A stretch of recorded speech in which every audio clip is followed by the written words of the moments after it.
So there was a post in the Ask Men subreddit about how do the Democrats win back young men. And two of the most upvoted answers are the perfect, I guess, indicator of where we're at with this. So one of the most upvoted answers is focus on economics and tangible policy that helps men take home more money. I could care less, American saying, I couldn't care less, he means, about 80% of the issues if I could afford food and rent. The other comment says, same amount of upvotes, the blind hatred for masculinity has to go first. So what we have there is like two things. One is like the reality that yes, parties like the Democrats do need to focus on like actual economic issues and properly address them to win back young male voters. And then the fantasy of there's some sort of war on masculinity. But what we're seeing there is one is the actual solution, economic issues that affect everyone, not just young men, and one is the made up issue where young men's, I guess, attention is diverted, where they're focusing on things like the war against masculinity, the war against men, immigration, all the other things we're told are actually part of the issues in society and why young men have it hard, while completely ignoring reality. So I wanted to talk about this today, like why Gen Z are increasingly turning to like fascist parties, far-right parties, and we've seen this across different elections. And as those two answers perfectly encapsulated, the problems are, yeah, for so many people these days, especially young people in general, this system just isn't working for us. Increasingly, things that our parents and even our grandparents got fairly easily and were kind of promised that they could have by society, like homes, stable jobs, and sometimes it would be like even like a single income would allow you to own your own home and raise a family. That just doesn't exist anymore. While at the same time, with the neoliberal project emerging in the 1970s, everything that makes society good in countries like the UK has been significantly slashed and cut, and many countries have pursued austerity programs to basically just enrich the 1% at the expense of everyone. This isn't a gender-specific problem, and I think focusing on the gender aspect is done by the far right because they do not offer the economic solutions. And focusing on the gender aspect is a convenient way for them to get increasing votes, which they do, while being funded by the same people who fund the current establishment. So what you often get is the far right have the rhetoric of anti-establishment and how they're going to change things up, but essentially they're just a more, I guess, extreme version of what comes before. Like if we look at Reform and the Conservative Party in the UK, or even the Labour Party, there isn't really much difference between them. What's different is Reform's rhetoric is a bit more like extreme in some ways, and what they blame for the problems can often be a little different, where they will play into this, oh, there's a war on masculinity, but it's pretty much the same. Blaming immigrants, blaming benefit scroungers, all these different things, but it's done in a way to appeal to demographics that often feel like they're left behind. And young men is one of the key ones at the moment that everyone is focusing on. So I want to talk about all of this today. I want to talk about like the war on masculinity, and I want to talk about this as a zillenial, I think it's called. So I'm born in 1995. I've read different definitions of Gen Z. Either I am the oldest member of Gen Z or like the youngest member of millennial, but I still think it relates to like my life, and all the issues that Gen Z men have are issues that like I face as well. And I also want to talk about like the male experience, because I am a straight man. I do enjoy manly things. I, love my sports. I love my shooting games. Obviously, I have my girlfriend, I have female friends, but most of my time spent in social situations is with other dudes as well. So I think I can speak to this. And also I have like the economic understanding to see where our real problems lie. So when someone tells me the reason society is failing is because we hate men now and we hate masculinity, I can just tell you that is just like absolute bullshit. And so all of that coming up for you today. Please like the video, let me know what you guys think in the comments. Follow me on social media at the Kavernacle and on my various other Instagram accounts, and follow me on Blue Sky. And if you want to support the channel, check me out on Patreon or check me out on YouTube memberships.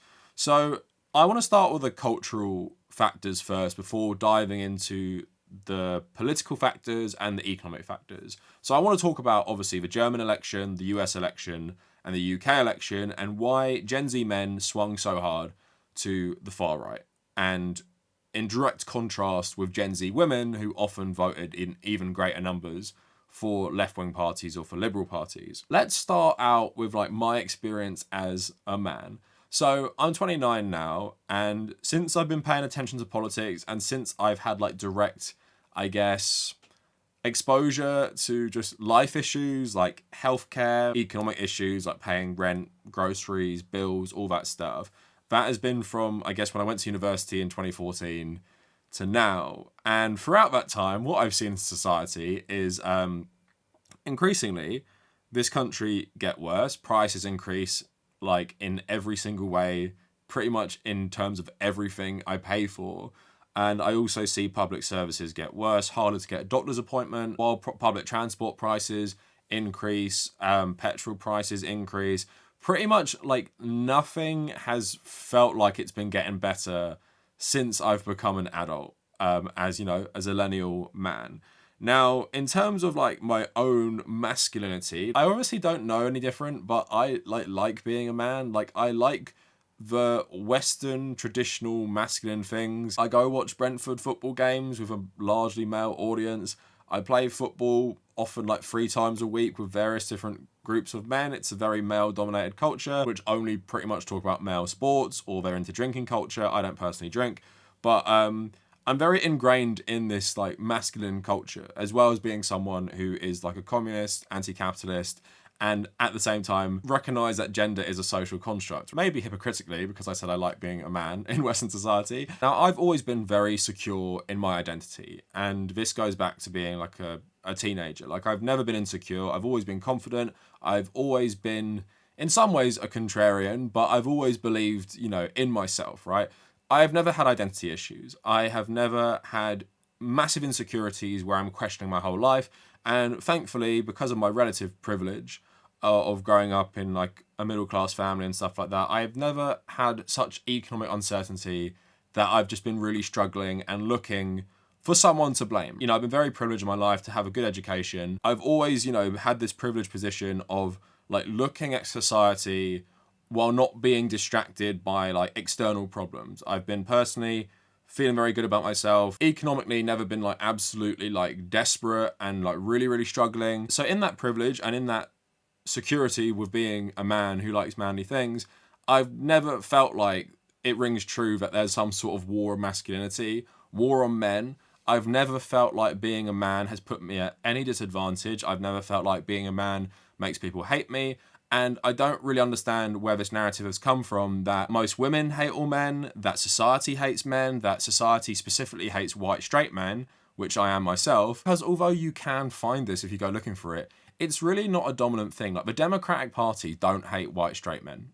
Like every single leader basically of the Democratic Party has been a straight man, most of the time a white straight man, and they don't demonize men for the most part, right? Even if I generally agree with it and think like maybe that would be a bad strategy, this has never been insanely prevalent in my entire life. What I have noticed in these 10 years where I've been an adult man is increasingly many people talking about masculinity in increasingly toxic ways. We can talk about toxic masculinity as like a general thing, and this obviously coincides with the rise of just conservatives on social media, and that's across all social media and not even specifically political. Like Andrew Tate is the big boogeyman, but to be honest, he's more extreme. I'd say someone like Asmongold or these other types of people, these very conservative streamers that might not just cover politics, they also add to this like narrative around men being discriminated against. You see things like obviously Johnny Depp and Amber Heard and men all running around Johnny Depp,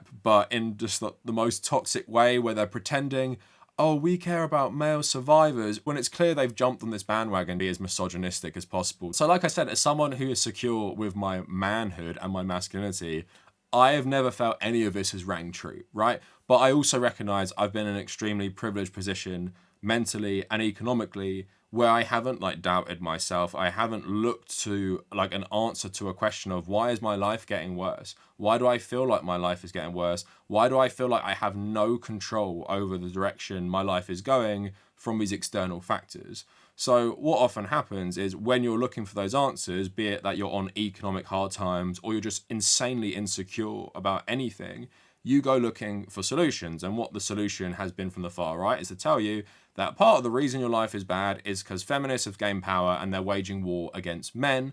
And wasn't it better when men were in charge and men were men in society? And like Jordan Peterson and his popularity was obviously a good symbol of this, where he would say, yeah, like, because of lobster hierarchies in nature, men should just be in charge of everything because that makes the world a better place because women are too emotional, right? And we had loads of people agreeing with him, but we had this kind of like academic credibility to just misogyny.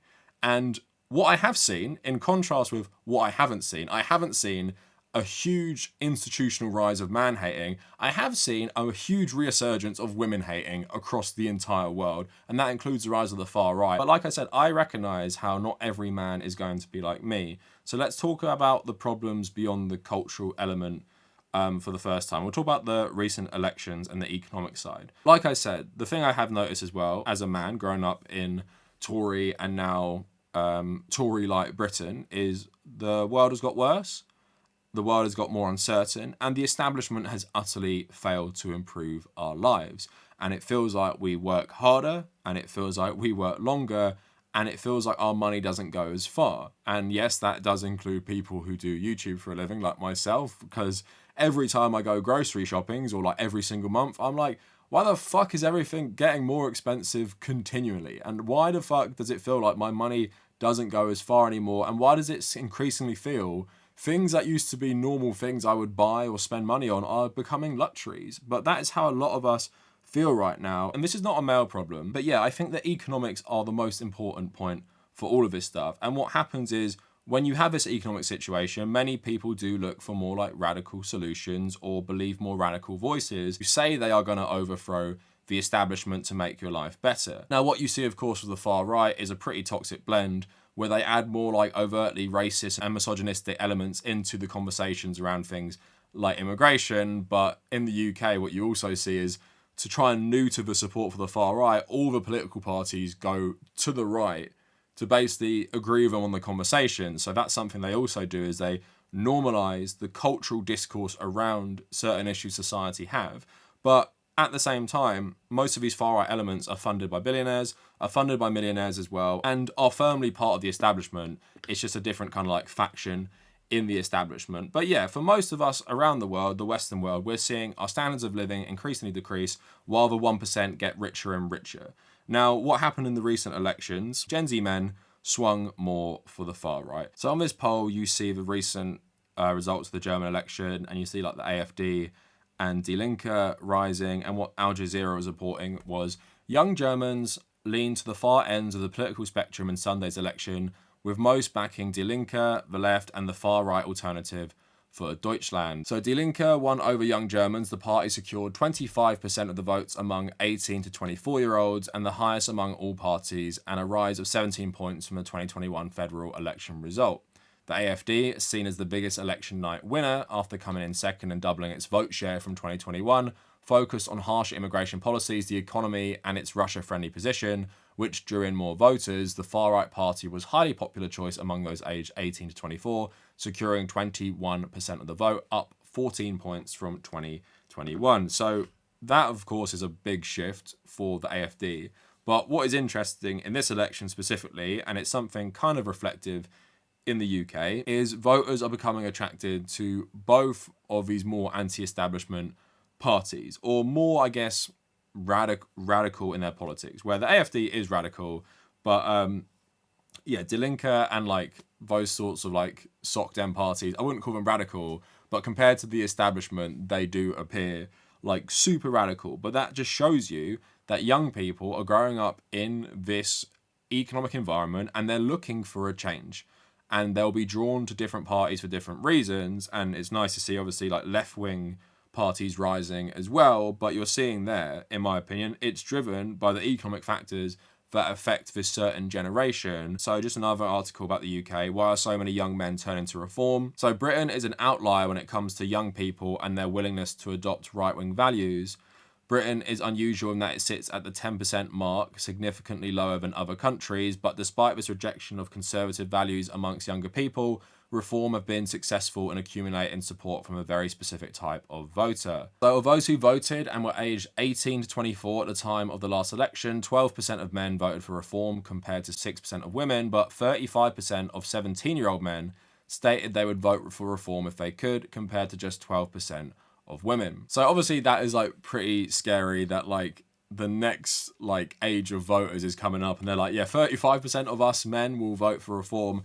I also think part of that is also a contrarian streak in younger people. Like they will be attracted to things that are anti-establishment, and if you are a young man, you can be quite stupid sometimes, and you'll just see popular things on social media like Farage or reform or whatever, and you'll just be attracted to them. But also at the same time, although the Green Party are far more popular than you'd believe, they just don't get the same coverage by the establishment press, and Farage has long been covered by the establishment press, and you could even make the argument the reason he's been so successful is he's been a pretty minor figure in British politics in that he hasn't held political office until very recently, but for some reason was constantly platformed by everyone, and we were meant to take him seriously when it came to the EU and immigration. So it's definitely a failing by the capitalist media, but Farage is backed by rich people as well, and he is a frontman for their more like libertarian agenda. And although not as popular in Britain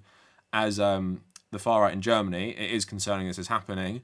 I would also say part of the reason far right political parties have not been popular in Britain historically is because the Tory party fulfill that need very nicely, and especially the modern Tory party, pretty much indistinguishable from the AFD anyway. So although now reform are rising, at the same time, the Tories have filled that far-right role, even if people don't want to accept it.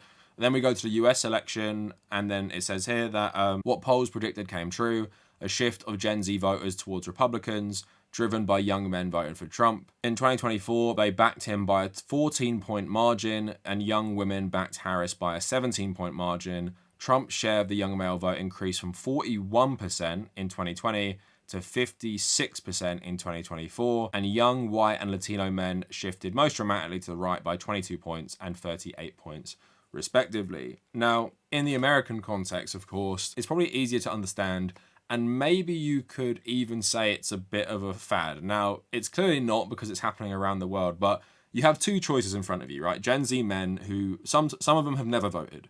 Two choices. Joe Biden is the president. You're told every day he's responsible for all your problems because he's currently in power.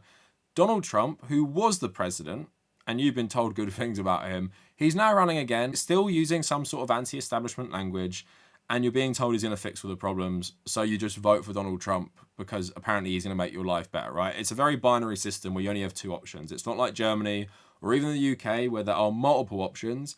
It's literally like, do you vote for the current president, or do you vote for the former president, or do you vote for the guy who's going to come in and change things? So maybe that could explain why the shift is even more dramatic in America. Of course, America does have just insane shit as well, like where it feels like every single person is just some sort of far-right conservative. The American political spectrum, of course, the Overton window is way more to the right generally. And if you talk about like Gen Z influencers, I said Asmongold, but just generally most famous young people in America these days, especially on social media, are right-wing, did promote Donald Trump. So if you are a Gen Z American who might be leaning conservative, you're pretty much going to have all your views confirmed or be pushed more in that direction because every single thing you're consuming is actually conservative as well. I think Hassan spoke about this once too, but it is true. Like pretty much you watch any gaming YouTube channel, even if it's not political, and it's going to drop something in there that makes you realize it's right wing. Like the whole culture online at the moment for young men is just dominated by conservative values. Now, one thing I'll say is what you saw there was a massive split with women, and I think that's for multiple reasons, because I said that we're all suffering the same situation, which we are, but why are women going more liberal, more left-wing in contrast to Gen Z men? I think obviously part of it is because political parties are becoming so overtly misogynistic. Like voting for the Republican Party as a woman who might be a centrist or a liberal, like there's just no way you would ever do that when they're promising to take your rights away. I mean, there are, of course, millions of women who did vote for Donald Trump, but it's safe to say the next generation of women are firmly leaning more to the left. And also, that does coincide with younger women making better money on average in most of these countries. They're also better educated as well than men generally. So all of these things factor into why women are going that way. But I do think that over like fascist misogyny in a lot of these political parties just is so unappealing to women. And if we talk about like women's liberation, feminism and everything, like this is a new generation who's grown up where that has been firmly established as a societal norm, rather than growing up where it's still more of an active fight. I'm not saying like feminist activism isn't still important for younger generations. Of course it still is, especially like we've been saying with this new far-right threat. But I'm saying there is a level of it being normalized, which I think also pushes you in a more liberal direction when you realize the gains women have made in society over the last 100 years are from liberal and left-wing people. And I made a video recently of right-wing female influencers all complaining that conservatives were way too misogynistic. Obviously they're doing it for a paycheck, but you can imagine even if you're a woman who might be kind of attracted to that environment, once you face the reality, you're going to be turned off it. And Lauren Southern, of course, was an actual trad wife and talked about how that's just like the worst thing ever. But that's what a lot of men want now, isn't it? They want the trad wives. So it's just not a great home for a lot of women to join this stuff. But yeah, what you saw there, Germany, the UK, and America, what is very clear is that Gen Z men are increasingly going towards Donald Trump. And I just think underlying everything, and what should be the first step of anyone's analysis, is the global economy, more so the failings of liberal democracy in Western countries, and how basically every single country, even if it is a multi-party democracy, has two major parties that claim to represent conservative and liberal, which are essentially the same and serve the same masters. They serve neoliberal interests, and they're going to make your life worse for the 1%. They're going to cut public services. They're going to do nothing to stop price hikes on things like rent or fuel or food. And that increasingly will make people feel dissatisfied with the establishment and dissatisfied with the system. And they'll be looking to people who promise to change the system. Now, why we're talking about things like masculinity and the war of masculinity is because I guess at some level it's a backlash to the rise in civil rights of people who aren't men, which a lot of men are struggling to come to terms with, that they're not just like inherently better than everyone for being born a man. But I do think a lot of it is just confused men, insecure men, especially young men who are going to be more insecure than older men, looking for answers, and they're being told why society is bad. And society was better in the 1950s when the women stayed at home and raised the children and the man went out to work, and it was better when men were the main providers. And wouldn't you want to go back to that? And that's the answer that a lot of these are pushing out, that we became weak, we became soft, we became whatever once we started moving away from traditional Western masculinity. And like I said, as someone who's always been secure as a man, who has never felt bad about being a man, who has never disliked being a man, who engages in manly things and does manly activities and is quite happy to be a man, I have never felt this. And I have never felt society has any issue with me because I'm a man. I have never felt any institution has an issue with me because I'm a man. And I just really, really feel like so much of this fascist shit stems from people's insecurity and economic instability, making them basically seek out an answer to life. And one more thing I'll add on to that is, fundamentally, the consumer capitalist world is soulless.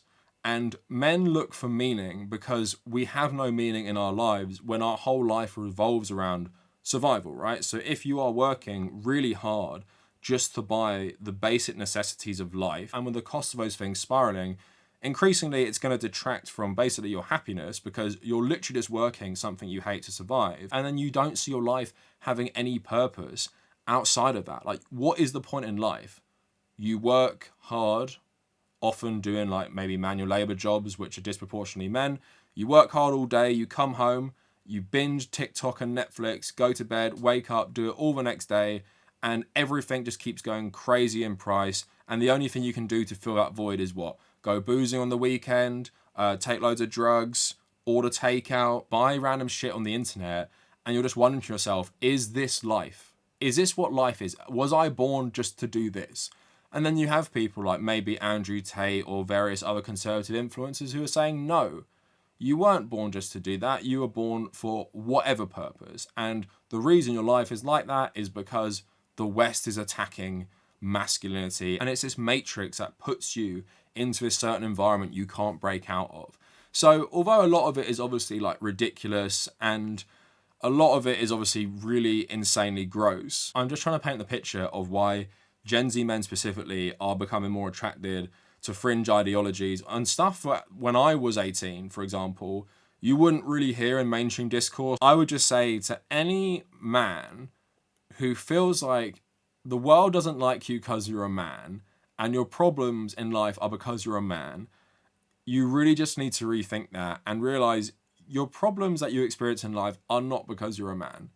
It's because of the economic system. And I know it's boring to keep saying this to people. And I know a lot of men and even a lot of leftist YouTubers don't like it when you don't baby men who are very upset that everyone hates them for being a man. But I just don't think this is true.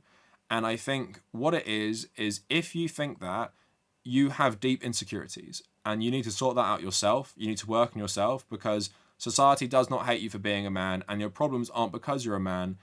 Like with everyone else, and this is what you should think about, regardless of gender, your problems are because of what the 1% are doing, not just to the country, what they're doing to the entire planet and destroying it for profit. And they're using things like masculinity or whatever, they're using that to make you continually vote against your own interests, because voting for Trump and voting for Farage and voting for the AfD is not going to do anything to make society like men more. In fact, it will have the opposite impact where they'll probably like men actually less, where people are going to start actually hating your generation of men even more for continually voting for fascism. So yeah, I just wanted to talk about that today. A bit of a ramblier one, but let me know what you guys think in the comments. And if you made it this far, thank you for watching.